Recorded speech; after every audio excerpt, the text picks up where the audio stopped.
More than 30,400 service members have been wounded in action since the current conflicts began a decade ago. This does not take into account those service members who are suffering from traumatic brain injury, post-traumatic stress disorder, or were exposed to harmful environmental toxins, or the invisible psychological wounds of war that may not manifest themselves in years.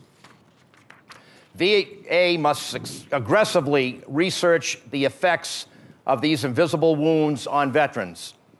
Research has made clear that undiagnosed conditions can be far more debilitating than physical injuries, particularly with regard to employability. We are appreciative for the commitment to mental health concerns for our military personnel and our veterans.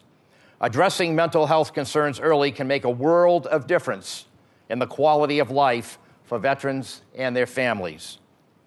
As we seek to provide the best possible care for our newest war veterans, we cannot forget the men and women who served in previous conflicts.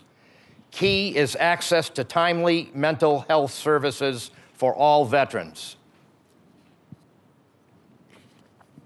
Unfortunately, we continue to hear stories that VA is not meeting their own mental health appointment access standards.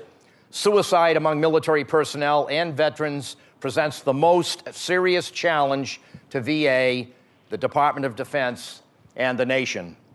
These dangers are especially poignant for the men and women serving in the National Guard and Reserves, who often do not have ready access to military treatment facilities that active duty service members rely on.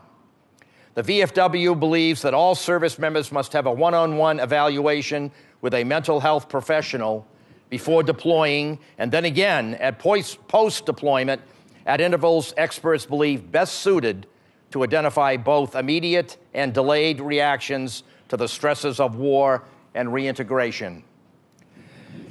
The number of women serving in uniform far exceeds any previous conflict, and today they play an extraordinary role in the military, roles that expose them to the risk of combat, serious injury, and death.